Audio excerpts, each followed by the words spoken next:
कहानी का शीर्षक है नई शुरुआत नई मैं। आज मेरा नया जन्म हुआ है। अगर मैं ऐसा कहूँ तो कुछ गलत नहीं होगा। मैं एक खुशमिजाज जिंदा दिल लड़की कब इतनी निराशावादी और असुरक्षित हो गई पता ही नहीं चला। मैंने तो उसे हमेशा प्यार किया था और अपने रिश्ते को संभालने की पूरी कोशिश की, पर अब लगता है कि मैं रिश्ता संभाल नहीं रही थी बल्कि अपने आप को बेवकूफ़ बना रही थी। रिश्ता तो कभी था ही, प्यार तो कभी था ही नहीं।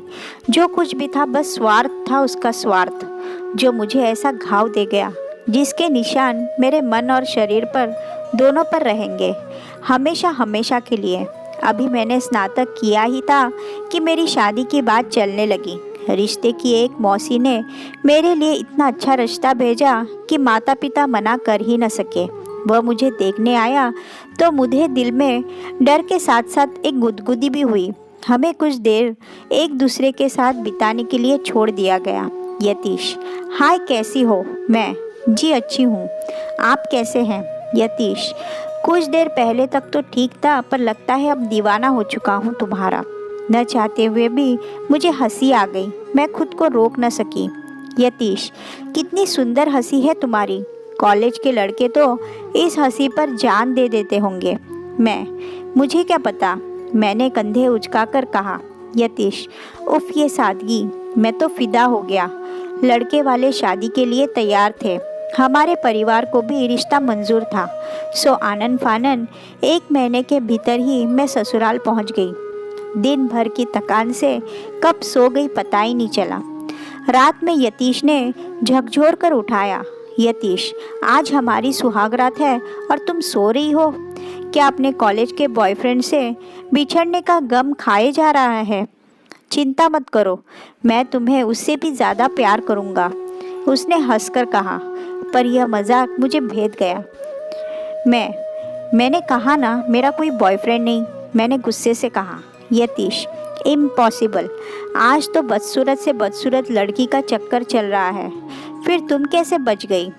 तुम तो को एजुकेशनल कॉलेज में पढ़ी हो ही नहीं सकता कि तुम्हारी किसी लड़के से दोस्ती ना रही हो। कोई बात नहीं, पति और पत्नी के बीच कोई भेद नहीं रहना चाहिए। मेरी भी कुछ गर्लफ्रेंड्स थी, मैं तुम्हें उनके बारे में बताता हूँ और तुम मुझे अपने बॉयफ्रेंड के विषय में बताओ, ताकि कभी मेरी गर्लफ्रेंड मुझे या तुम्हारा बॉयफ्रेंड तुम्हें ब्लैकमेल ना कर सके। मैं: आप बार बार वही बात दोहरा रहे हैं, मैंने कहा ना, मेरा कोई बॉयफ्रेंड नहीं। यतीश: अच्छा बाबा, सॉरी, तुम सती सावित्री हो, पर मैं तो सत्यवान नहीं। मेरी गर्लफ्रेंड्स थी, पर अब मैं वादा करता हूँ कि मेरी ज़िंदगी में तुम्हारे बाद कोई नहीं आएगा। उसने मुझे गले लगा लिया और कुछ प्यार भरी बातें की जिससे मेरा गुस्सा जाता रहा। शादी के 1 महीने बाद मैं पति के साथ दिल्ली शिफ्ट हो गई। शुरू में इस तरह के ताने सुनकर लगता कि ये सामान्य बात है। शायद सभी पति अपने पत्नी के पुराने आशिकों को लेकर इनसिक्योर होते हैं, पर फिर धीरे धीरे। यतीश: तुम उसी समय छत पर कपड़े सुखाने क्यों जाती हो जब सामने वाली बिल्डिंग में रहने वाला लड़का पढ़ाई करने छत पर जाता है? मैं: यतीश, वो सुबह से शाम तक छत पर ही टहल टहल कर पढ़ता है, उसके एग्ज़ाम चल रहे हैं और वो मुझसे 5 साल छोटा है। यतीश: तो तुम्हें उसकी उम्र भी पता है? यानी कि तुम मोहल्ले वालों से बात करती हो मेरे मना करने के बावजूद, और तुम्हें तो छोटे लड़के ही पसंद है ना? मैं: क्यों, तुम्हें ऐसा क्यों लगता है? यतीश: जाने दो, मेरा मुंह मत खुलवाओ। मैं: नहीं, प्लीज़ मुंह खोल दो अपना, मैं भी तो सुनूं। आखिर तुमने ऐसा क्या देख लिया कि जिससे तुम्हारे दिमाग में ये बात घर कर गई? यतीश: तुम्हारे मायके में भी तो आता है एक। मैं: विकास, वो मेरे छोटे भाई की तरह है, मैं उसे ट्यूशन पढ़ाती थी। यतीश: ज़रूर, ऐसे मुंह बोले भाई बहन बहुत देखे हैं मैंने, उसने मुझे छिड़क कर कहा। बात आगे न बढ़ाने के उद्देश्य से मैं हमेशा चुप हो जाती और शायद मेरी चुप्पी ही उसे मेरी स्वीकृति लगती थी। मुझे समझ में नहीं आता था कि मैं उसे यकीन दिलाने के लिए क्या करूं। मैं अपने घर जाती तो वो वहाँ से भी मुझे कठपुतली की तरह नचाता। यतीश, कहाँ हो? मैं घर पर। यतीश, आवाज़ तो गाड़ियों की आ रही है। क्या तुम कहीं घूमने निकली हो? अपने आशिकों से मिलने गई होगी। मैं, मेरा घर सड़क के किनारे है, यहाँ गाड़ियों की आवाज़ नहीं तो क्या सुनाई देगा? यतीश, यार तुम तो बुरा मान जाती हो, मैं बस मजाक करता हूँ। अच्छा, घर पर हो तो सासू माँ से बात करा दो।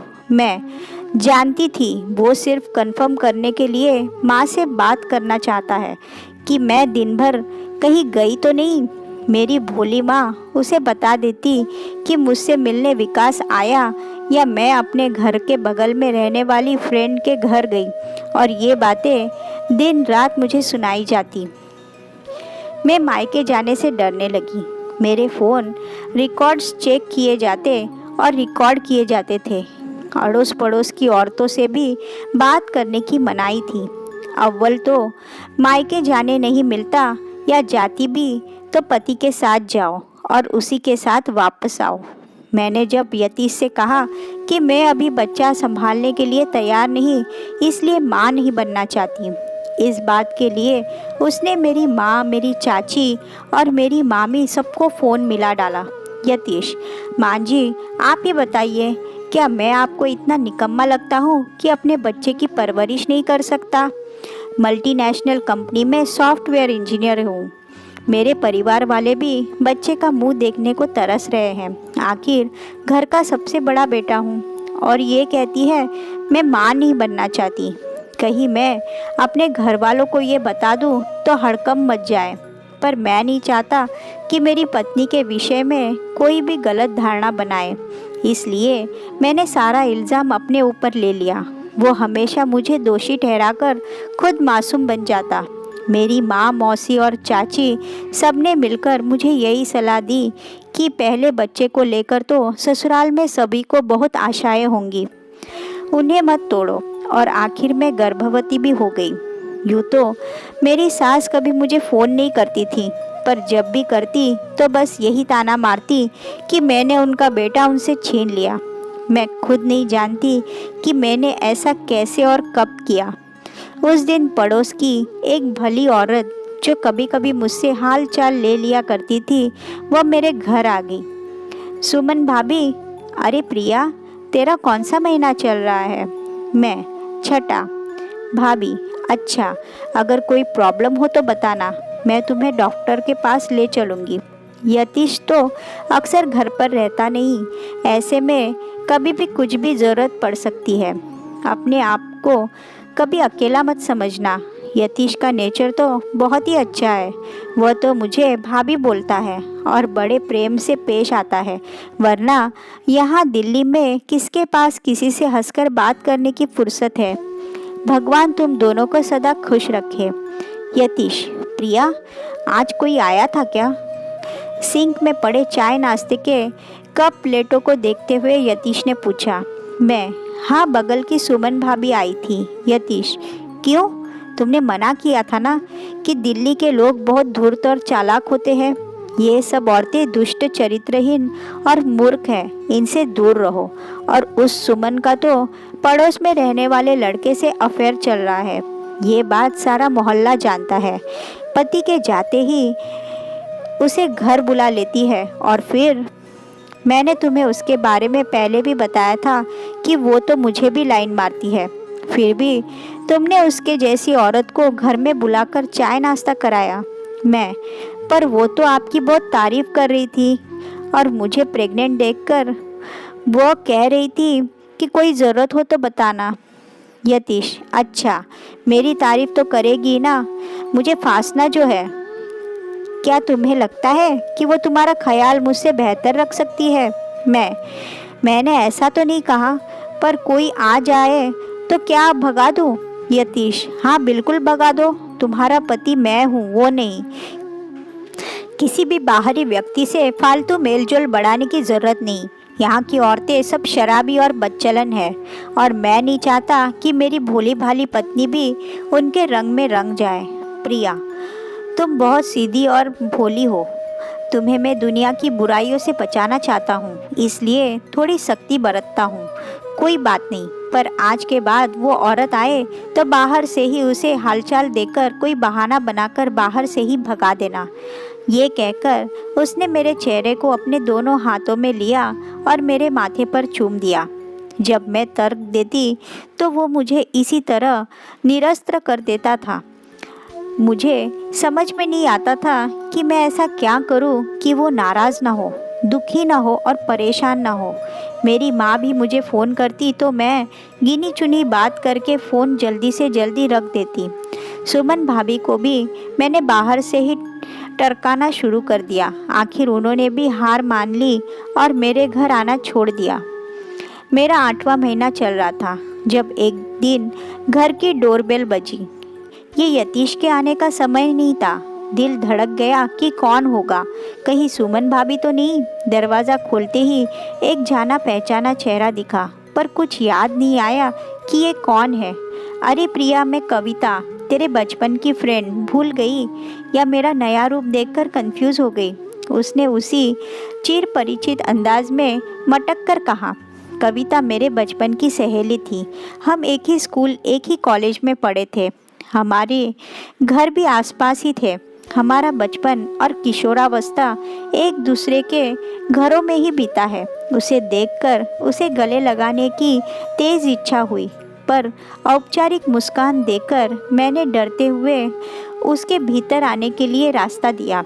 कविता, वाह यार, घर तो बहुत बढ़िया है। तेरा पति खूब कमाता होगा, वरना दिल्ली शहर में अपना घर होना कोई छोटी बात तो नहीं। मैं, और कैसी हो? तू बैठ, मैं चाय लेकर आती हूँ। मैं जल्दी से जल्दी उसे टरकाना चाहती थी। कविता, क्या यार, क्या अब हम इतने दूर हो गए कि तू मुझे मेहमानों की तरह चाय नाश्ता कराएगी? मैं खुद बना लूँगी, तू तो यहाँ बैठ मेरे पास। कविता ने मुझे खींचा और सोफे पर पसर गई। वो मुझे अपने दिल्ली शिफ्ट होने की कहानी सुना रही थी, पर मेरा ध्यान कहीं और ही था। कविता, प्रिया, क्या बात है? कविता ने मेरा उड़ा हुआ रंग देखकर कहा। मैं, कुछ नहीं, बस कुछ तबीयत ठीक नहीं। मैंने साफ झूठ बोला। कविता ने मुझे गले लगा लिया। मुझसे झूठ बोलकर तुझे लगता है कि तू बच जाएगी, पर तू नहीं जानती, तू काँप रही है। ये एंजाइटी के लक्षण हैं। मैं एक साइकोलॉजिस्ट की बेटी हूँ। भूल गई? पापा ने यही एक क्लिनिक शुरू किया है। मैं भी उनके साथ प्रैक्टिस करती हूँ। मैं पहले भी तेरे दिल में झांक सकती थी तुझे पढ़ने के लिए। मुझे पीएचडी करने की ज़रूरत नहीं। मेरा रोका हुआ बांध गया और मैंने बेध्यानी में उसे सब कुछ बता दिया। कविता, ये लोग परजीवी की तरह होते हैं जो दूसरों का खून चूस कर जीते हैं। हैरी पॉटर याद है ना? हम दोनों साथ ही देखने गए थे। उसमें डेमेंटर्स या मपिशाच की तरह ये लोग भी जब तक हमारे आसपास रहते हैं हमारी सारी खुशियाँ चूसते रहते हैं और बस दुख भरी यादें ही हमारे पास रह जाती है। पर दम पिशाच जब आपके आसपास न हो तो आप बेहतर फील करते हो, जबकि सिंसिस्ट तुमसे दूर रहकर भी तुम्हारी खुशियाँ चूस सकते हैं। तेरी माँ को कुछ शक था, इसलिए जब हम लोग यहाँ शिफ्ट हुए तो उन्होंने तेरा पता मुझे दिया और कहा कि मैं तुमसे कभी कभी मिल आया करूँ। अभी तेरा बच्चा इस दुनिया में आया भी नहीं है, अभी भी समय है। क्या तू उसे इस माहौल में जन्म देगी? मैंने ऐसे लोगों को करीब से देखा है। एक बार बच्चा हो गया तो इस जाल से निकलना और भी मुश्किल होगा। जब कभी तू इनसे दूर जाना चाहेगी तब समाज में दूसरी औरतें तुझे यकीन दिलाएंगी कि बेटा अपने बच्चे का मुंह देखकर जी। जब तेरे बच्चे बड़े होंगे तब तेरे अच्छे दिन आ जाएंगे, पर यकीन मान तू इंतज़ार करती रह जाएगी और अच्छे दिन कभी नहीं आएंगे। ये लोग बच्चों में उनकी माँ के प्रति भी जहर भर देते हैं। निर्णय लेने का यही समय है। कम से कम तू अपने बच्चे के नज़रों में तो नहीं गिरेगी। मैं क्या करूँ? मैं फट पड़ी। कविता, कड़े फैसले लेने होंगे। तू अपने पति की पत्नी नहीं बल्कि उसका भोजन है। वह वैम्पायर की तरह तेरे खून पर जी रहा है। तुझे खुद को मजबूत करना होगा और उससे पीछा छुड़ाना होगा। तुझे अपनी ज़िंदगी जीने का पूरा हक है। अपने लिए नहीं तो अपने बच्चे के लिए इस नर्क से निकलना होगा। हम सब तेरे साथ हैं, तू मेरे घर चल, मैं तुझे अपने पापा के क्लिनिक में जॉब दिला दूंगी। वो तुझे धमकियाँ देगा, डराएगा, बुरा भला कहेगा, पर वो खुद बहुत कमज़ोर है। यकीन मान, तेरा डर ही उसे ताकत दे रहा है, वरना वह किसी खरगोश को भी नहीं मार सकता। कविता ने बहुत देर तक मुझे नार्सिसिस्ट की कहानियाँ सुनाई और मुझे अपने पति से तलाक लेकर नया जीवन शुरू करने का सुझाव दिया। मैं उसी समय अपना सामान बांधकर वहाँ से चली गई। उसके बाद शुरू हुआ मेरे और मेरे परिवार के लिए भयंकर त्रासदी का दौर। वो दिन भर मेरे घर वालों को और मुझे धमकियाँ देता। इस बीच मैं एक बच्ची की माँ भी बन गई। मैंने उसका फ़ोन ब्लॉक पर लगाया, पर कविता ने हटवा दिया, यह कहकर कि उसकी धमकियाँ कोर्ट में उसके खिलाफ काम आएंगी। यतीश, मैं तुझे और तेरी नाजायज़ औलाद को एक फूटी कौड़ी नहीं दूंगा। मैं नौकरी छोड़कर सन्यासी हो जाऊंगा, न कमाऊंगा न काम करूंगा। फिर तू कैसे मुझसे कॉम्पेंसेशन ले सकेगी? मुझे कॉम्पेंसेशन नहीं चाहिए। मैं म्यूचुअल सेपरेशन के लिए तैयार हूँ। बस तुम मेरा पीछा छोड़ दो। मैं अपनी बच्ची खुद पाल लूँगी। यतीश, तू नहीं जानती समाज में अकेली औरत की क्या दुर्गत होती है। तेरी बेटी को भी लोग हमेशा बुरी नज़र से ही देखेंगे और बड़े होते होते वो भी तेरी तरह बन चुकी होगी। अभी भी वक्त है, लौट आओ प्रिया। मैं तुमसे बहुत प्यार करता हूँ। मैंने कभी भी तुम पर हाथ नहीं उठाया, वरना कई पति अपनी पत्नियों के साथ किसी बर्बरता करते हैं।